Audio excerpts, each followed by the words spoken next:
Kevin Bowen here. Don't forget to listen to The Fan now on 93.5 or 107.5 FM, and check out our latest coverage online at 1075thefan.com. An excruciating loss. I can't believe what I just saw, I believe is the phrase I used late to steal one from the sports annals. Kevin Bowen back, another edition of Kevin's Corner. Eddie Garrison in with us. Eddie, great to have you. You are the busiest man right now in this building. So with Chris Presley dealing with a little bit of his own work stuff, thank you very much for joining. No problem. Thanks for having me on again. I know I did one earlier in the year. I think it was before the season started, but it's nice to be back. A little bit more juice to this one, Eddie. So, again, thank you for that. We're kind of on a tight schedule. The Colts on a short week, so I don't want to waste a whole lot of time here.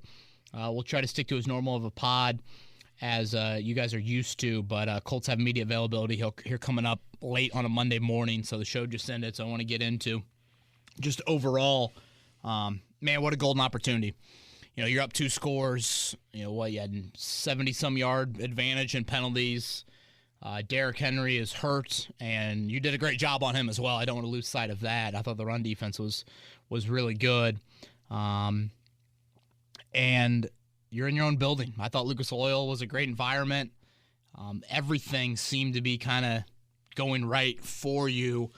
And then you get to the fourth quarter, and we talk about measuring stick, and we talk about, this team and, beating playoff teams, and it just wilts. And I thought Frank Reich and Carson Wentz choked, to be honest with you. So we'll certainly get into that. But, Eddie, just any overall thoughts from yesterday? When I saw Miles Turner bang the anvil, I was nervous. I go, oh, boy, I don't know if that's a good omen to start the day. Yeah, I knew he was going to hit the anvil the previous night. I was talking with Eddie White about that, and he goes, good thing he had a double-double the night before so that the fans couldn't boo him. That was probably the loudest cheer he's heard all year. Probably. But I think the low-hanging fruit here and what I didn't like, Jonathan Taylor not touching the ball much in the second half. He averages 4.5 yards a carry throughout the game, 70 yards on 16 touches. And you go away from him outside of that 1-yard touchdown run, I feel like he was a non-factor, especially in that second half. Another thing for me that I've kind of been hitting on, I know Jimmy Cook and I talk about this on the Way Too Early pregame show on The Fan, is that you just extended Nyheim Hines and gave him some good money. Yeah. Oh, yeah. And you're not using him in the ground game or in the passing game. So if I'm Nyheim Hines, I am perfectly fine with the money I'm getting and barely being utilized. Yeah. I think that's a great point. You look at the 2 meetings this year with Tennessee, Eddie. Hines' touch has been very minimal, but how about Taylor? He's over 5 yards a carry. 26 total carries in those 2 games, 2 losses. So, again, we'll get more into that in just a second. Quickly, before I get into what I didn't like, because we start with that after losses, I always circle a play of where I felt like this game turned. And I know a lot of people point to the Tyquan Lewis play, and unfortunately it looks like season-ending knee injury. We'll talk. Friday's pod will be a little bit more bigger picture. Colts are a double-digit favorite over the Jets. Just beat the freaking Jets. And we'll talk a little kind of midweek, mid-year report there on Friday. So the Tyquan Lewis stuff, we'll talk there. But I point to the 4th and 3 decision, 40-yard line, late first quarter when you're up 14-0. You guys know that I like Frank Reich's aggression more than I don't like it. I'm a fan of it. But what your chart says on a Friday, that information is purely information to use on a Sunday. It should not dictate decision-making. I know Frank said afterwards it was a strong go situation. At that point of the game, the sun was kind of weird, on that possession. Yeah. And I know that sounds crazy, but it was. So I'm thinking there, first off, I would have ran it on 3rd and 3 if I'm going to go for it on 4th and 3. 100%. Taylor wasn't in. I don't think Taylor was in the game. He definitely didn't touch it. And Frank did regret that. But I'm punting that ball away. And I know that screams like loser mentality to so many people because the 40-yard line is like such a no-man's land part of the field. But the Titans had not shown 1 ounce of life. Not an ounce of life at all at that point in the game. They needed something. And you handed them an opportunity saying, we're going to go for it. And if you guys stop us, hello, short field.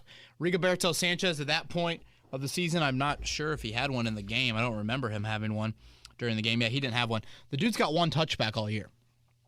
You coffin corner that punt, and you make the Titans drive. I know hindsight super 2020. I leaned over to Mike Chappell at that time, who sits next to me, and said, I would probably punt this away. I know Badgley, a field goal there would have been 58, I think. His long is actually 59. Now, I'm not acting like that's the move I would have made. Right. I probably punt that ball away there. So, again, hindsight, very 2020. They needed life. You gave them life, and I thought the trickle-down effect happened from there. They threw 37 passes to tight ends in the next drive, converted them all, and boom. I think at that point, too, it was early in the game. I know we'll touch on this a little bit later, is that Derrick Henry was hurt, I think, after that first initial possession for Tennessee. That's a great point. And I think their struggles offensively were because they were trying to change their game plan mid-game because it's like, okay, this guy's hurt, and we can't rely on him like the normal amount of touches that we can give him. So we have to change our game script here. What do we go to? All right, well, the Colts struggle at defending tight ends. That's something they have. It's been their Achilles heel in the Eberflus era, is that they cannot cover any tight ends with any linebacker, really. And then you start getting those in-breaking routes with A.J. Brown, because I don't know if the Colts ever picked up that Derrick Henry was hurt. No. Yeah, and it was shown on the telecast, I know, and that's, people up in the booth have got to be on that, seeing him getting worked out, and he was clearly limited, That's a great point that you bring up, Eddie. I think that only adds to it there. Okay, what I didn't like, what's the first thing that I sent you about that? You have the Reich killer instinct and then Wentz decision-making. Okay, let's start with the Reich killer instinct, and I guess this is where we can talk a little Jonathan Taylor usage here. Frank Reich is adamant, even today, about he doesn't think they abandoned the run anywhere near to the point where I guess I just spent 3 hours talking about it on the morning show. 51 pass attempts for Carson Wentz, 16 rushing attempts from Jonathan Taylor. The word I use there for that is malpractice. Where my biggest issue, I'm sitting there watching Sunday Night Football last night, and Cooper Rush's dad, shout out to him, just unbelievable emotions. I love that NBC kept on showing him. They check it down to Ezekiel Elliott, 3rd and 12 with what? I don't know, less than a minute to go, I feel like, in the game. And Zeke breaks at least 2, probably 3 tackles and picks up a first down with, a check down ball. That is an elite running back who is much more rested than the opposing defense. Yep. That is what the fourth quarter is about for high-level running backs. Jonathan Taylor did it so many times in college. Hasn't had as many opportunities to do it here in the NFL, but has, in that you have a guy that is a high-level, not only just running back, he's a high-level, stamina human being. I mean, incredibly durable. Athlete, yeah. Like, he doesn't mess around with that stuff. And you've got a Titans defense that Jeffrey Simmons had gotten hurt. Danico Autry gotten banged up. In general, they're just a banged-up defense. Not giving him the ball in those moments, to me, absolute malpractice. 1 touch in overtime when you had 7 snaps there. I get it. You were in some 2-minute offense. You had a couple penalties called back, or a couple run plays called back due to penalties there. But I just thought it was asinine to give Taylor the ball that few times. I mean, hell, Derrick Henry's playing on a broken foot, and he's getting the ball 12 more times than Jonathan Taylor? Yep. Like, oh, man. I just don't get it, Eddie. It goes back to week 3. I don't get it. You're trying to alleviate the plate of Carson Wentz. You're helping him out. You have an offensive line that's intact. I wish I had more answers for you there. But again, Frank Reich is standing by it. He does not feel like that he bailed on the run anywhere near as much as I've said it. But to me, it was a massive, massive, massive mistake. I do too. And if you go back and rewatch some of those holding penalties that they called on, I think Jonathan Taylor had 3 20-yard runs that were all called back on penalties. One of them I kind of understood. It was he was going to left side between Q and Braden Smith on the backside had the hold. Yeah, and Ryan Kelly had a hold as well. Yeah, later. Kelly had a hold. That one was obvious. I mean, you could see it live, but the Braden Smith one was a bit questionable because it was on the opposite side of the play, and it's not like I don't think that right end's going to make that play from behind because Taylor was so far ahead. I thought Chris Reed had an iffy one too. Yeah, so there the flag. How about the crew yesterday? Yeah. I mean, unbelievable. And then the fumble. Can you show me an angle? Yes, preach. Gosh, I didn't bring that up today in the show. Where Kari Willis didn't come away with that football? George Odom. It was Odom, yeah, sorry. George Odom, yeah, it came out of the pot. Yes, I thank you for bringing that up because, yes, I couldn't agree more with that there. Yeah, the officiating crew. I believe they throw the most flags in the league. I think so, too. If I'm not mistaken. So we obviously saw that. And just I guess a little bigger picture with Reich, Eddie. again, I've been probably more of a Reich guy than most, I think. You know, I'm not like I have some issues with game management with him, but play calling, I'm a little bit less like on oh my God, Marcus Brady needs to call the plays. Like, if Frank Reich's not calling the plays, why is he your head coach? Right. He was hired for his offensive, and I put it in quotes, geniusness. The big picture is this. Reich has so much unwavering loyalty, conviction, belief. Like, you talk about the perfect father, husband, son, brother, whatever. I mean, Frank Reich's top 5 nicest human being I've ever met. Yeah. I mean, and I mean that in all seriousness. And, I know Frank has strongly disagreed with things that I've said in the past. And still, when you see him, he doesn't act like there's ill will. But that conviction, that belief, at times, I think it clouds his decision-making, where I'd like to see him swallow his pride a little bit. Or admit, like, you know what? Eric Fisher tore that Achilles how many months ago? That's not Walter Jones at left tackle. We should probably help Eric a little bit more. My quarterback, yeah, he's Carson Wentz. Yeah, I love him. Yeah, he's got similar faith beliefs that I do, but he's not Aaron Rodgers. Right. So you can lean on Jonathan Taylor a little bit more. Like, it's okay to have great belief publicly in front of your football team, but then behind a closed door, when you're creating game plans, admit faults, acknowledge faults, realize where you're weak, and you have some deficiencies, and then plan a game plan around that. That's where I have a little bit of a, I guess, a big issue. Not every team is perfect. Like, that's life in the NFL. And the other thing I'm worried about, too, is, like, this team's kind of blowing a lot of big leads. Yeah. I know it was early to be up 14-0, but, that's several now that we've seen. So that's a little bit more big picture on Reich. Yeah, something that I want to kind of touch on, too, KB, is at the start of the year, and I know last year, notoriously, that defense for the Colts was so bad in the first half and so good in the second half. Now it's kind of seemed like it's flipped a little bit to where they have been solid in the first half, and then the second half, they haven't been able to be the same defense that we saw last year. And I think that's kind of hurt them in the overall scheme of things lately, and the reason why it seems like they're blowing some of those big leads. No, I think that's a good point. We'll talk about the defense here and things that I did like. I'll sneak in a little bit of what I didn't like defensively. Next one I had was Wentz. Decision-making, yes. When we do these Monday pods, it's a very 24-hour reactionary bit. I try to save the big picture stuff to where I either obviously point out that it's a big picture take. So let's focus right here in what we just saw Carson Wentz do on Sunday. I thought it was an awful performance. You take out the interceptions, Eddie, 52% completion percentage, 4.5 yards per attempt. That 4.5 yards per attempt, lowest for him since his rookie season. That is an awful number. A couple drops, certainly. I point to a fourth quarter sequence before we break down the interceptions. Titans have a 3rd and 17, I believe, from the 42. They're out of field goal range. Easy pitch and catch, Tannehill to A.J. Brown. Bullock trots out there for a 46-yarder, which indoors in today's NFL, that's 90%. Well, whatever. Makes it. Very next drive. Colts have a 3rd and 16 from the 42. It was like, oh my God, here we are again.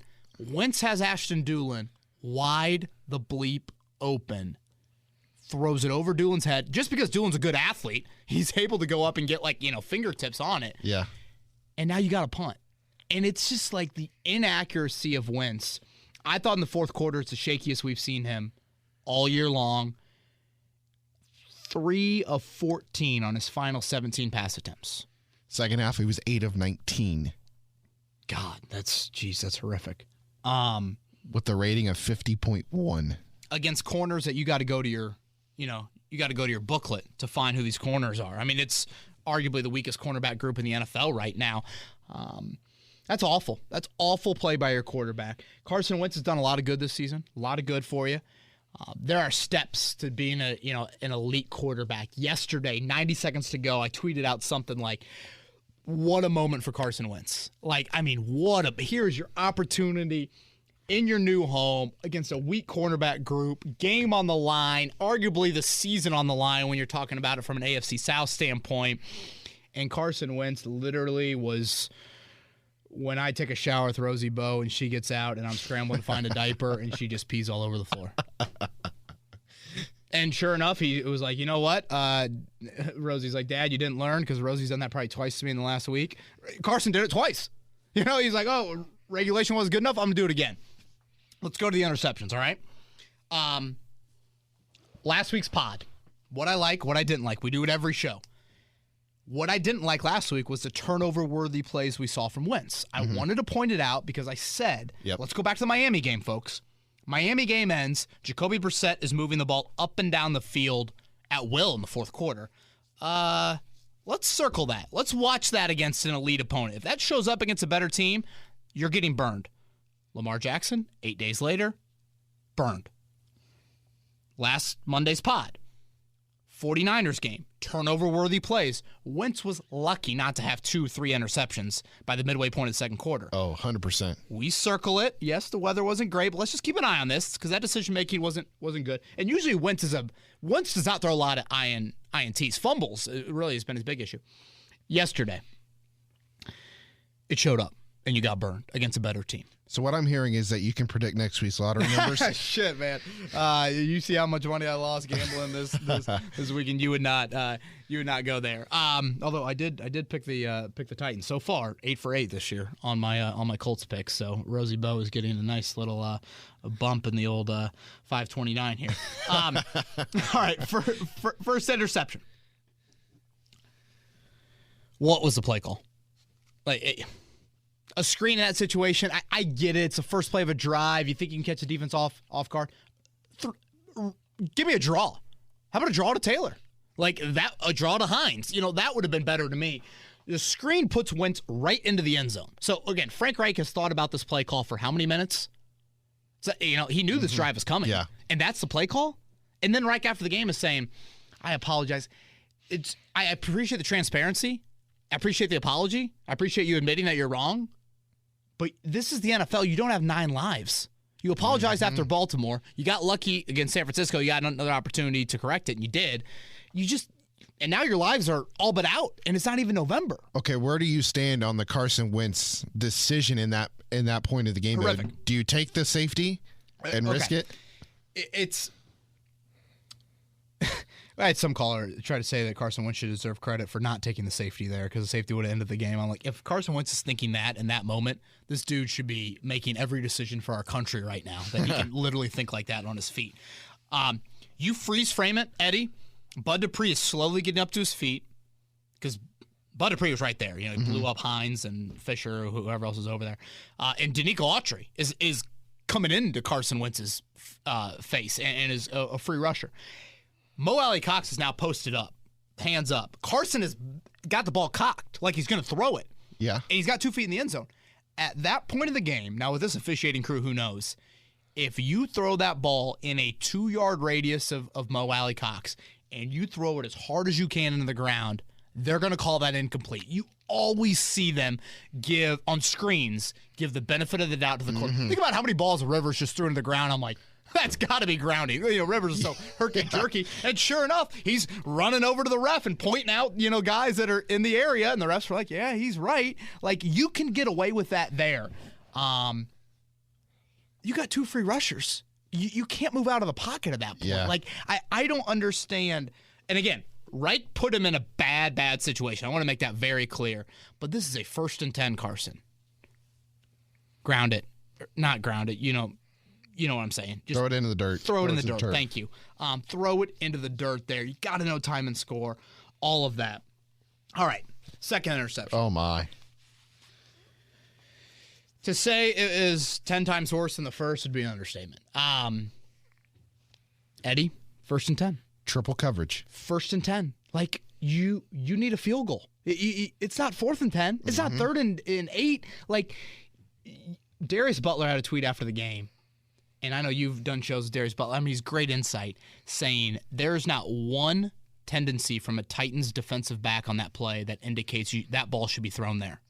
Not one. You watch the play. The Titans look like the Colts defense, giving up all this underneath stuff in that instance. Jonathan Taylor is wide I won't cuss, but, wide the blank open. Check it down.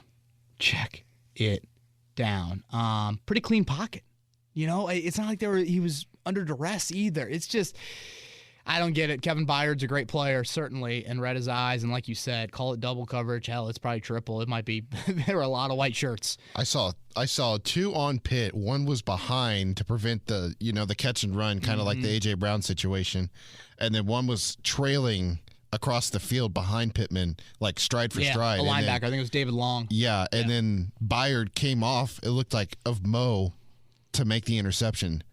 And in that situation, to me, I'm like, I saw it live. I was watching it. I was like, what the heck are you doing? Just awful. Absolutely awful and costly.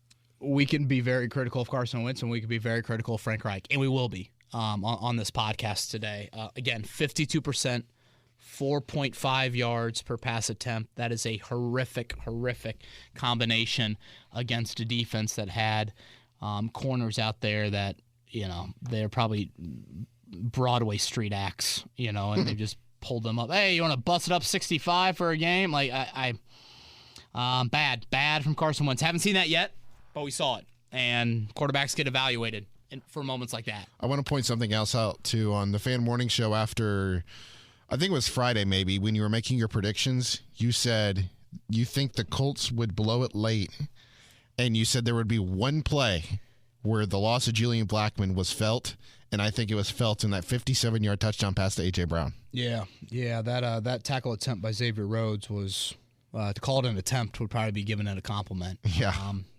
I don't know. Sendejo was late getting over the top, I want to say, or Odom, or one of the two, and now you got a Kari Willis injury to watch as well. So, I went with the Titans, even though I told a lot of people, I'm like, man, I don't have a great explanation, but like and I said this to Dan on Friday when I go on his show, until the Colts do it, I'm not picking them. Right. And I know that's soft thinking, but like it's 8 straight against playoff teams. Like I can't go. The Titans are 5-0 against playoff teams this year. That's nuts. The Colts are 0-5. Two franchises right now. Woo! Opposite directions. Quickly, what I liked, Derrick Henry stuff in the run. Again, I know he's hurt, but still, long rush of 9. 28 carries for 68 yards. Grover Stewart was outstanding, setting the tone, resetting the line of scrimmage. I hated the plan against A.J. Brown. 10 catches on 11 targets. Hated. But I want to commend the defense for what they've done against Derrick Henry in both meetings. I also feel like great work by Kenny Moore on that first pick. That was nice, man. Disguising it well. Man dropping into zone there. So, let's sneak in. We got about time for let's do about 15, 20 minutes of Twitter questions. Was there anything else I liked, or was that it? No, that was it. Shutting down Derrick Henry. All right, first question comes from Tanner. Turn that seat warmer up another notch, KB. I'm so sick of losing to good teams. The first question in his tweet, how do you only give JT the ball 16 times when he averaged nearly 6 yards a carry? I wish I had an answer. Second question, is Frank Reich's overanalyzation of offensive play calling going to be the dagger to this talented Colts team? I love the culture that is being built here. Kudos to Frank and Ballard. But at some point, you have to just go win an important game, and I'm not sold that this play calling can get the job done. Yeah, it's a fair question. Like, I go back to, there's not enough lives in the NFL season to learn from your mistakes in season and survive those. It's just, and Frank is supposed to be the master. This is why he was hired. I've talked about too stubborn, too married to Wentz. It's just weird that we're at this point where, Frank after that game immediately regrets that screen call so much. Very quickly. Mm-hmm. And yet, when you have that decision-making time while the Titans are on offense and you're on defense and you talk to the people in the booth and sideline and whatnot, and you still don't, that's the call that you go with. It's just that's fatal. And he has too important of a job for this football team to make those mistakes. You have to wonder if that was the play call, if it's a touchback or whatever the situation was. Yeah, is that unquestionably the first play of that drive? Yeah, it was the 9-yard line, something like that, right? Yeah, it was close. It was backed up. 8-yard line. So Yeah, man. And again, I like Frank as a play caller more often than not. The usage of running back personnel is probably where my biggest disagreement has come into play. At times it's just like 28, touch it. And I know it's oversimplifying things to a degree, and I get it. There's some RPOs where Wentz is, handling it or making the right decisions on those RPOs. And again, Frank and I definitely disagree on this, but 7 plays in overtime, 1 touch, can't go there. Sam, do you feel like Reich says one thing and then does another too much? I feel like we have seen this before where he explains away questionable play calling post-game by saying that, quote, the flow of the game dictated this or that, end quote. Yeah. I just don't see any excuse to not feed JT in overtime when we were down to 3 healthy receivers. There should be no reason for Wentz to throw it for 51 times in a game. Yeah, that's a good point. Again, treating Wentz like he's Aaron Rodgers, and I just don't. I can't go there. The whole flow of the game, I think that's huge. I think that's such a big, big part of it as well. So I'm glad you brought that up, Sam. One thing I want to hit on quick, KB, before we get to our next question. I just found this. Michael Pittman, only 3 targets in the second half. He had 12 in the first half. Does that include OT? I don't know. Well, yeah, I mean, he had the big one down the field on that 3rd and 16, the crazy play. Right. He's becoming a guy where you got to force feed it a little bit. I do want to mention, I don't know where we should bring this up, but let's go throw it in here. Let's throw in the Derrick Henry injury news that we just heard about and just what that means for the Colts. I don't think it changes my opinion of the division at all. They're 6-2. You're 3-5. They still have the Dolphins, Jags, and 2 against the Texans. Yep. You've got to get to 10. That means 7-2. So that means out of Buffalo, Tampa, Arizona, and let's throw in the Raiders, you got to go 2-2 and win the rest. Mm-hmm. And 2 of those are on the road, correct? Yes, at Buffalo and at Arizona. So that means they have got to only win 3 games the rest of the way. So we're saying that they lose to, Saints, Rams, I think they got Patriots in there. They lose all those. And that means they have to lose 1 of 2 against the Texans, Dolphins, Jags. I can't go division, guy. I'll do it maybe in December. But as of right now, put on your G-Men hat for tonight. You got to start cheering for these wildcard teams in the mix to lose. So I did want to sneak that in there. Absolutely crushing blow, though, for the Titans. Ryan/CMC, hey, KB, I was wondering if the reason we abandoned the run yet again was because of the calls at the line of scrimmage by Wentz, or it was more play calling by Reich. I'm all for being aggressive, but Jonathan Taylor has proven time and time again he deserves more carries. Yeah. I'm not sure who else he can do. I'm not sure what else he can do to get him the ball at this point. If I'm Frank, I think I'm trumping some things. I get it. The box could look like that, but sometimes it's just mano-a-mano, our best against your best, and our best is better than your best. And I just feel like there are some situations. It's not like the Titans are some vaunted run defense. They are not. Maybe a few checks, but I don't. We had a lot of questions about Taylor and usage. Nope, I don't agree with it. This one from Jay. If well-coached teams find ways to win close games, what does that make the Colts who find ways to lose close games and games with double-digit leads? Thanks, KB. Too many times this year, my only solace is yet another soul-crushing loss is the big Cartheric group. I'm not going to say this word. Session / group bitch session. There we go. You're good. On your podcast. Keep up the good work. Thank you, Jay. Yeah, sorry about that. It has kind of turned into a little bit of group therapy here. You can't argue with that. Penalty-wise, they're typically a well-coached football team, but you squander I'm watching the Jets beat a playoff team and the Titans and the Bengals. I guess, I don't know. We'll see if the Bengals are a playoff team, but right now the Colts are lacking in the coaching department. Certainly. And again, they're at blame. Ballard, Reich, Wentz, the pass rush continues to be absent. Yeah. There's blame everywhere, but yeah, coaching issue.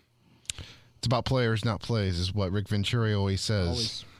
This one from Justice. I know it is easy to say in hindsight, but shouldn't Reich have gone for 2 after tying the game with that touchdown with Taylor. At this point, it feels like the Colts were lucky to be in a close game. Thank you for what you do. It is always a pleasure to listen. Justice from Germany. I love it. Thank you, Justice. Happy Monday to you there. I know you're deep into your day at this point, but appreciate that. You've made it across the water. Yeah, we have. Shocking. But no, very grateful. We actually have a good amount of following over there in Europe, so love to hear from Justice. Going for two, I wasn't like gung-ho about it, but I was very open-minded to it. Because again, I typically like Frank's. I think Frank in short yardage, it's been an improvement lately, like kind of the 3rd and 2s, 4th and 1, and I'm talking more kind of like middle of the field, stuff like that.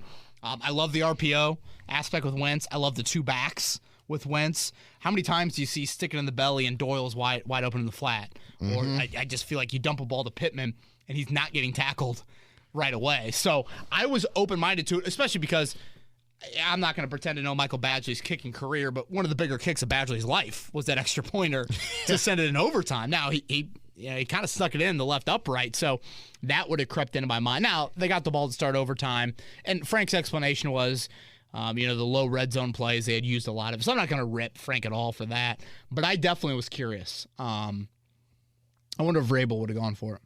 Vrabel probably would have, knowing him. Even with Henry limited?